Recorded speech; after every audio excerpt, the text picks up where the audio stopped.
Howdy everyone. Today, we're starting a new army.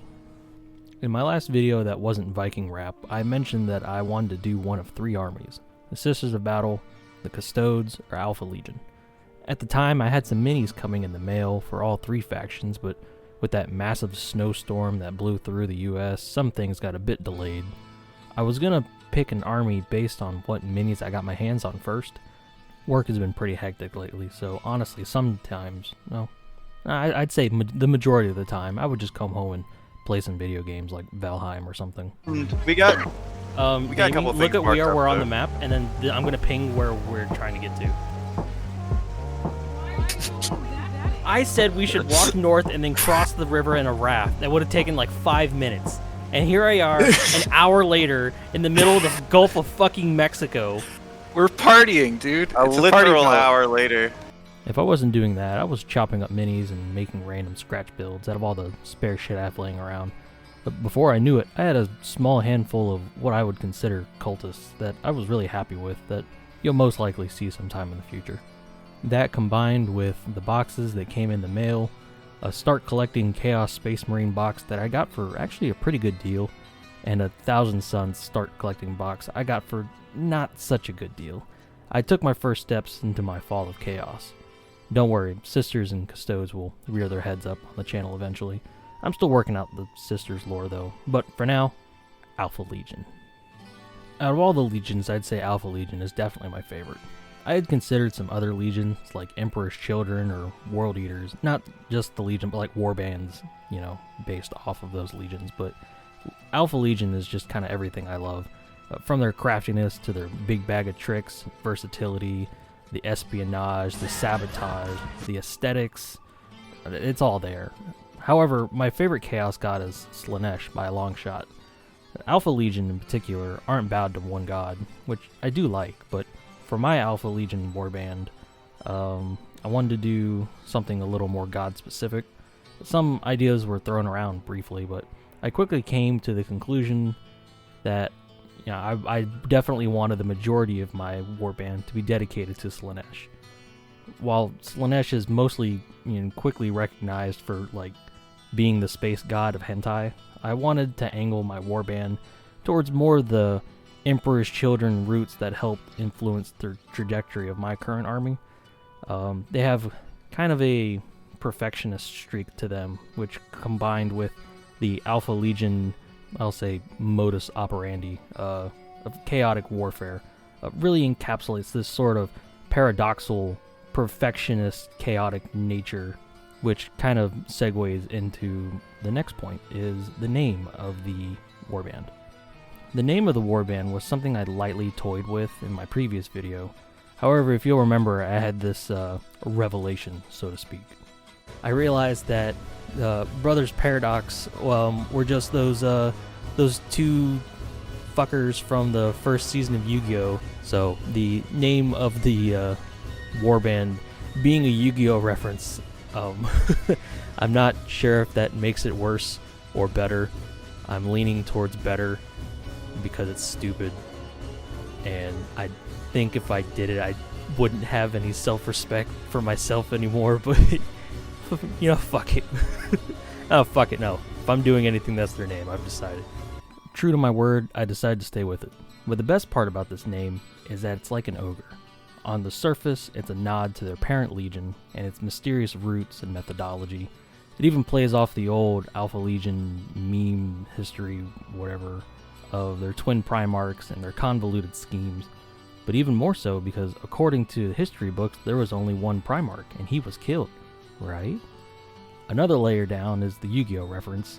I thought about how to slip this more into the army, but I couldn't think of anything immediately, so I settled for possibly drawing influence from some of the monsters used in the episode down the line. I'm not super committed to it, but I'll leave myself that wiggle room. Finally, the meatiest layer of the Chaos Onion, the core paradox, so to speak. The Brothers Paradox represent a strive for perfection, wrapped up in a nice tortilla of wanton destruction and indulgence. They are both chaos and perfection, the shadowed schemer and the depraved beast. Hurlers of death from afar and blood-soaked whirlwinds of sadism on the front lines.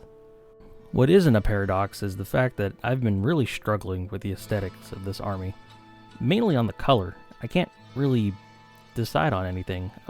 One time I got something kind of close, and I realized I was just doing the Tuatha again, and I felt kind of like an idiot for that.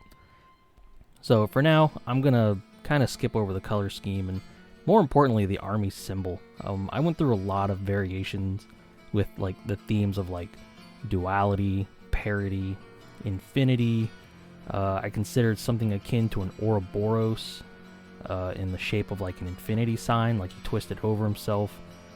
Twin serpents intertwining, but I really just could not find anything that really satisfied like that itch. So I did what I always did in these kind of situations and defaulted to Arnold Schwarzenegger movies. Yeah, I was watching Conan while I brainstormed, and then it hit me.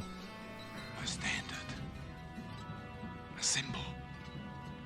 Perhaps on a shield. Two snakes coming together. Facing each other. But they're one. That's right, the Snakes of Set, the emblem of the mighty sorcerer Thulsa Doom. However, I didn't want to outright steal it 1-to-1, so I altered it a bit to look good on a pauldron. Honestly, I love how it came out, not only as a reference to one of my favorite sword and sorcery movies of all time, but symbolically, it's perfect as well. Twin serpents, one of chaos and one of perfection, watching the world burn in opposition, but they are one. Ooh. Fucking. Anyways, I haven't really thought much more like deeply of the army lore at the moment, just because I was sitting here trying to decide if I wanted to even do the army in the first place. So I haven't much thought of like their history and like the inner depths, you know, of the army. So I'll probably have to do a lore update video somewhere along the build diary progression. Speaking of building, I'm going to experiment with doing each unit as a separate video, or at least until I get tired of doing that. A lot of the models are, well, not all, mostly like the troops and whatnot, they're already built just because they're troops and there's not much special with them. But a lot of the bigger showpiece models, so to speak, like any kind of like my big, like spoiler alert, there's a Hellbrute in there. But things, you know, of bigger nature like that, and HQ units haven't been built, so each video will probably be building and painting combined. I think this will help me avoid burnout as well. Building and converting is easily my strong point. I never get tired of doing it, and I can cut plastic and slice my thumbs for days on end with a smile. But painting, it's where I lose a lot of steam. I don't hate it, it's just not as engaging, you know. I'm more of a builder. Now don't get me wrong, I'm never going to leave a model, you know, gray plastic, but I'm going to struggle to get there, but I'll do it. Additionally, unlike the other armies I've done in the past, this will be slated for 2,000 points. Mainly because when I built the list, I forgot I was building it for 2,000 for like an experiment, and I forgot about the 1,500 point price cutoff that I put, and now that I made it at 2K, I like it so much that I don't really want it at 1.5K. The good thing about it is how the list is set up. I can easily pick out a couple of units and put it at 1.5, so it can kind of work both ways, but I think in the future I would want this army to be like my main, you know, playing at tournament armies. So I want to have the option of, you know, that Alpha Legion tactical flexibility. So speaking of like tournament play and, you know, legal units and whatever, a long time ago, back when I was doing the Tuatha, I said this statement. Yeah, I got a new rule from now on. Fuck that.